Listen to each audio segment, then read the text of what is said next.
Joke time muna tayo po, mga kababayan, para bawas stress. Padala po ni Marie Limon.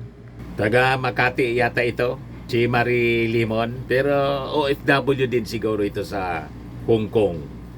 Kumusta kayo dyan po? Ito, kwentong tinik mga kababayan.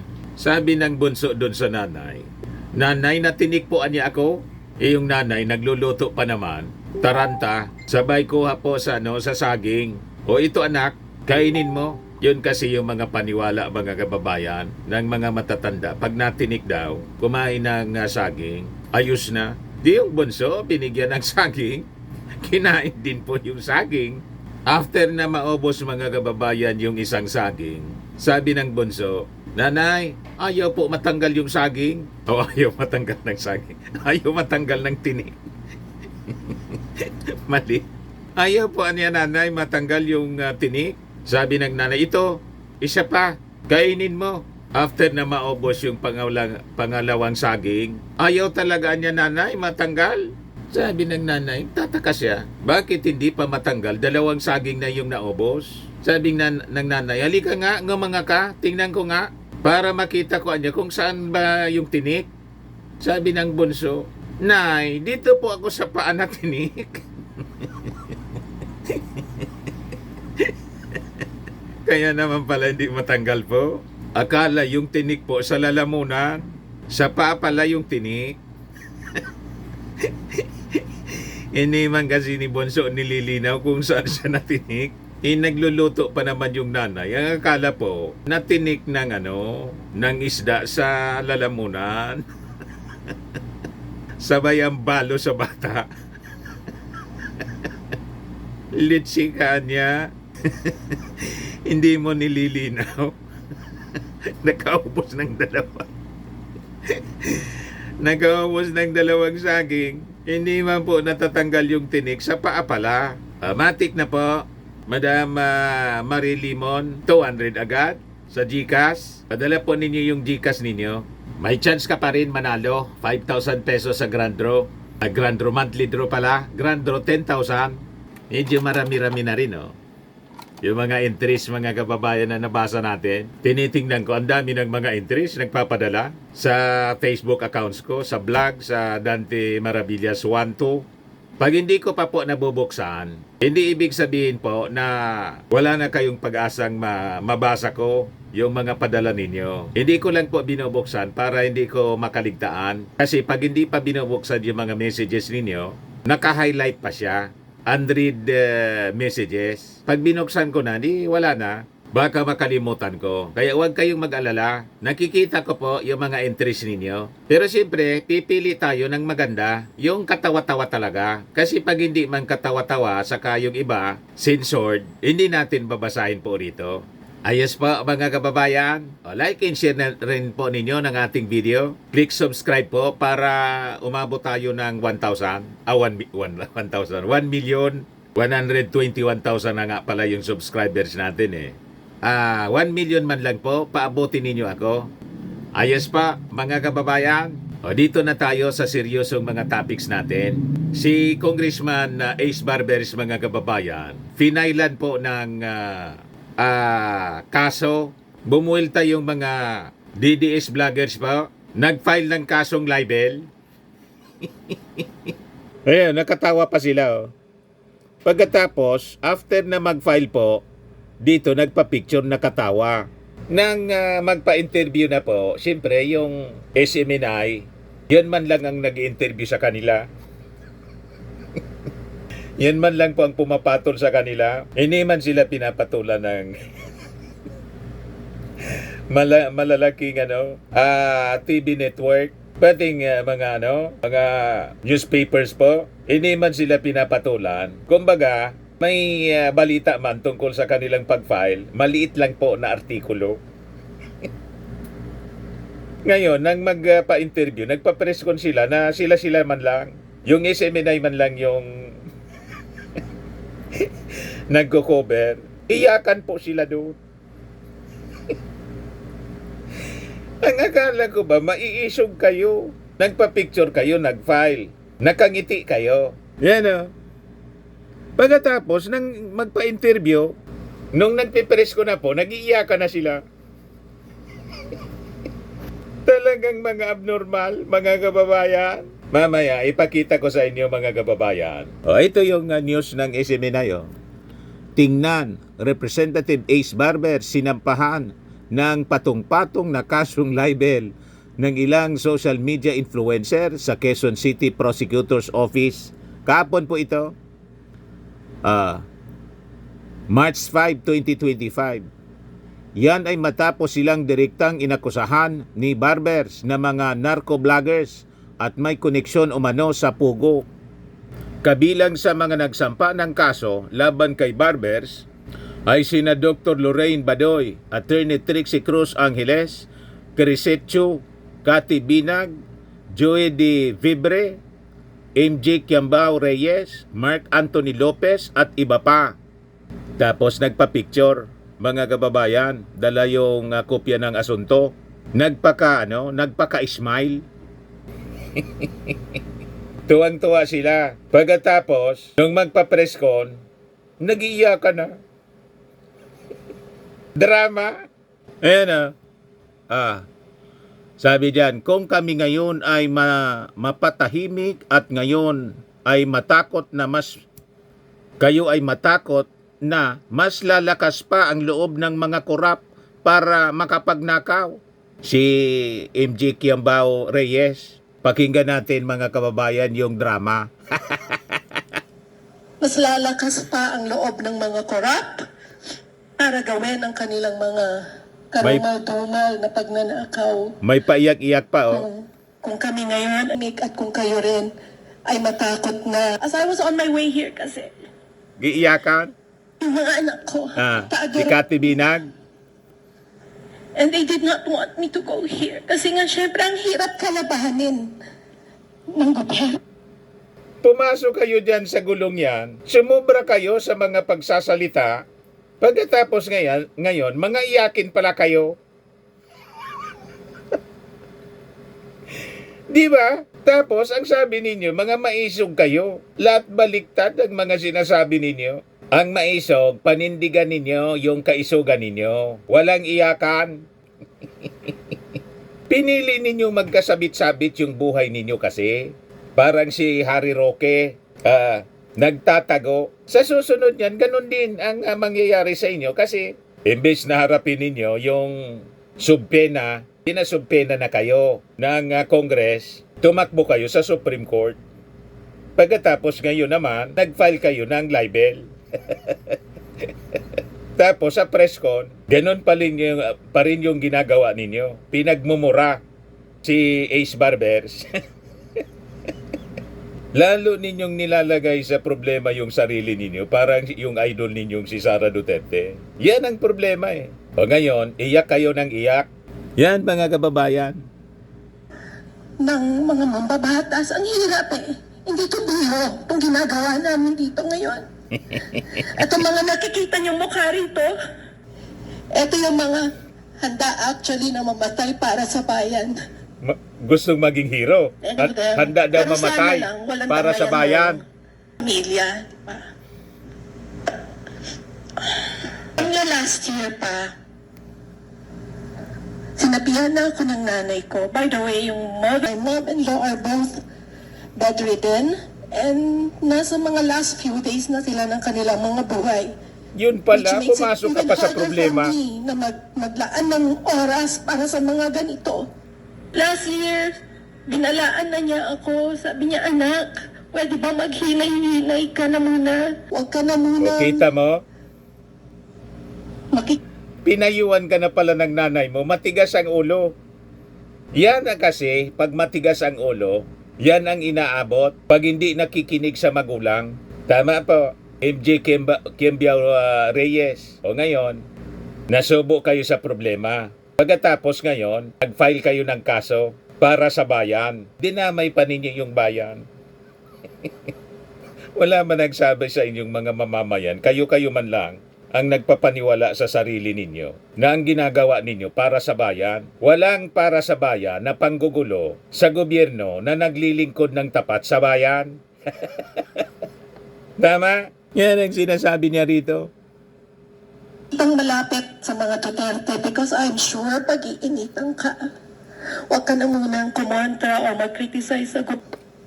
Drama But of po. course, my mom knows me na kahit sabihin niya yon, hindi ko pa rin mapipigilan You see? na magsulat, na mag-criticize, o na maglahat ng anyon sa social media. And then just few months ago, inulit niya ulit, anak, tignan mo, pag-iinitan na kayo, ganyan-ganyan. Tigilan mo na muna kasi, kita, kita mo? hindi ako makatayo. Ano kita dadalawin sa Kasalanan nila lahat. Gumawa sila mga kababayan ng sarili nilang problema. Tulad ng mga pinaglilingkuran nila.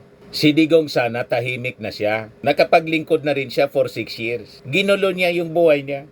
Si Sara Duterte, kayo ni Tim, ganon din ang ginawa. Ano ang dahilan? Ambisyon. Dinesignate na yung sarili niya. Inappoint niya as designated survivor. Hindi pa nga nakakatapos yung ating Pangulo. Magto 2 years pa lang noon. Ngayon 3 years. Ayaw nilang tantanan, pinagbantaan pa. Tapos sila na mga supporters, imbes na advisean si Sara Duterte, ginatungan pa. O ngayon, ayaw nilang tumigil, sumobra, pinatawag mga kababayan ng Congress. O ito ngayon, hinahabol sila, bumuelta sila ngayon, pero hindi pa rin magbago sa kanilang mga ginagawa. Talagang magkakaproblema kayo niyan. Inadvisean ka na pala ng nanay mo, ayaw mong makinig. Dumikit ka pa ng dumikit. Inadvisean ka pala na dumistansya. Ayan ang makuha sa matigas ang ulo. Tama? Pagkatapos ngayon, magdadrama kayo. Yan o. Oh. Diba? I mean, nagagawa pa niyang biruin ako. Umiiyak, But it hurts tumatawa. Sa nanay ko. And sa akin din because masinurin akong anak. At kung kailan ako tsaka ako naging pasaway. Oh, kita mo na? Admitido po. Kaya ako sumusuway sa magulang ko. Magulang na rin ako eh. I'm a mother of 2. And ginagawa You ko see? to para sa mga anak ko. At para rin sa mga anak niyo. Drama. Dahil kung lahat tayo tatahimik,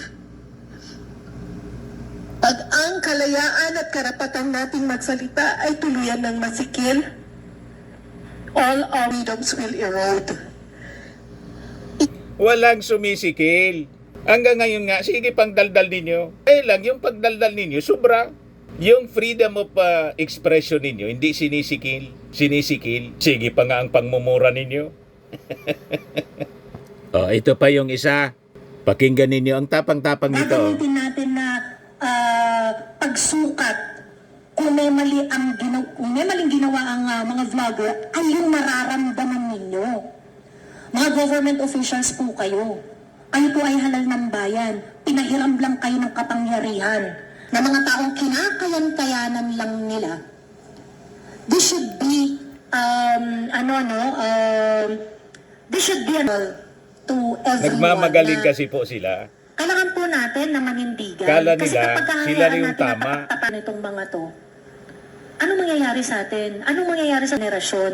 Anong mangyayari dun sa mga susunod na So yun po, nagpa-press con sila after na mag-file ng libel case laban kay Ace Barbers, kay Congressman Ace Barbers. Ngayon, sabi ni Ace Barbers, harassment man lang nga niya yan para i-derail yung congressional probe. Yan o. That is anya a pure harassment meant to stop the ongoing congressional probe into their alleged links to illegal drugs and Philippine offshore gaming operators. Sabi po ni Congressman Barbers, takot tumarap yung mga yan sa TRICOM. In fact, anya, their basis for filing a libel case against me is pure harassment para lang mahinto ang investigasyon at committee hearings. They're saying anya na tinawag ko silang narco-vloggers at pogo-vloggers.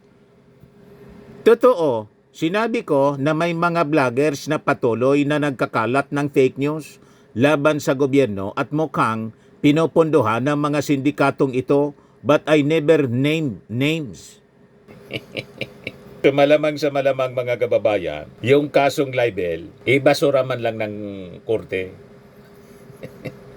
Wala man daw siyang pinangalanan, sabi ni Ace Barbers, kung sino specific na mga vloggers. Sila ipinatawag para sa investigasyon sa pagpapakalat ng fake news. You see? Ginawa sila ng mga resource persons sa issue ng pagkakalat ng mga fake news sa social media. Kasi ang objective ng Congress, mga kababayan, makapag-craft ng policy, ng batas. At isa na nga na sa pinag-iisipan po, mag-register ang bawat social media vlogger para maiwasan po yung mga trolls. And to ensure accountability. Maganda naman yung objective ng congressional hearing. Ako nga po, pabora tayo. Dapat mag-register talaga to ensure accountability. Lalo may mga vloggers po, hindi pinapakita ang mukha. Di ba? Ang daming mga trolls. Kahit yung mga nagre-react po dito sa mga videos natin, ang daming trolls. At ang sasama ng mga post nila. Kailan po ako, hindi man apektado sa mga sinasabi nila. Di ba? Kahit anong sabihin ninyo, hindi ako affected. Kasi sabi ko nga, kilala ko yung sarili ko eh. Siraan pa ninyo akong siraan. Bayaran. Kilala ko ang sarili ko at kilala ko ng pamilya ko. Kung ano ako, sino ako. At yung mga kakilala ko, halimbawa pa magduda sila, wala akong paki. Hindi man ako humingi sa kanila ng pambili ko ng bigas. Tama. So sabi ni Barbers, yung aking remarks niya were made during a privileged speech in Congress which is legally protected. Privileged speech niya. Legally protected. Kaya malamang ibasura lang yun ng korte. Iyakan sila uli. So paliwanag ni Barbers na yung speech ko niya was focused on certain bloggers who echo Chinese narratives on the West Philippine Sea issue and attack the administration's anti-pogo and anti-drug campaign. Sino ba ang posibleng nagpupondo sa kanila? Siyempre, itong mga narco syndicates at pogo syndicates. Kaya dapat na imbestigahan, sabi ni Barbers. He stood firm on his request for the NBI to probe bloggers who abuse social media platforms for misinformation. Dapat magkaroon ng code of ethics para hindi ito magamit sa paninirang puri o sa pagbibigay ng kaguluhan sa bansa. Adding that the NBI is already working on the investigation. Meanwhile, the complainants claim that Barbers' accusations have caused them sleepless nights and fear among their families. Yan ang sabi ni MJ, kaya iyak-iyak siya, Kiambao Reyes. Kasalanan ni Congressman Ace Barbers. Pinili ninyo ang ganyang buhay. Tulad ni Sara Duterte at ni Digong na pwede sana na nakipagtulungan sa administrasyon, kayo ni Tim, ayaw ninyong tigilan. At ang akusasyon ninyo sa administrasyon, weak leader. Tawag ninyo sa Pangulo, bangag. Yan ang bulta sa inyo. Ngayon iiyak-iyak kayo. Hindi na kayo makatulog. Kaninong kasalanan yan? Kung nanahimik kayo at tumulong para sa progreso ng ating bansa, o di sana walang kayong inabot na ganyan na problema. Sumobra kayo, kung magmura kayo at mag-akusa, wagas. Si Sara Duterte, bakit may impeachment complaint sa kanya? Bakit siya na-impeach? Dahil sa kanyang pagmumura, pagbabanta, at ayaw ipaliwanag yung confidential funds kung paano ginastos. Kung pinaliwanag niyang maayos yon, di walang impeachment. Lahat ito kagagawa ninyo. Ngayon, iyak-iyak kayo. O ngayon, ito pa ang pwedeng maging dahilan kung bakit sila lalong iiyak. Ano ay niya yan, Mr. Maravillas? Ito. May survey, mga kababayan, na ginawa, Pulso ng Bayan. 2025, Mayoralty Preferences in Davao, February 2025. Social Pulse, Philippines. Pulso ng Bayan 2025 election, City of Davao. Talo na po sa ratings ni Mananalo si Nograles, si Carlo Nograles, 43% na. Si Digong, 38%. Yung independent candidate may 15%. Tapos Joselito Tan, 2%. Julaine Jonathan, 2%. Si Carlo Nograles na po yung leading. So pag natalo si Digong para mayor dyan sa Davao, tapos na po ang political career ng mga Duterte. Si Inday po, damaged goods na. Wala nang pag-asa si Inday, mga kababayan. Malamang sa malamang, conviction, mga kababayan, ang abutin sa Senate trial. Pag conviction, disqualified na siya. Hindi na siya pwedeng tumakbo kahit na punong barangay, kagawad sa barangay. So grabing iyakan yan sa mga supporters ni Sara. Itong mga vloggers na to, wala na. Tapos na. Biyernes Santo ang magiging pakiramdam nila. Araw-araw Biyernes Santo. Kawan niya talaga.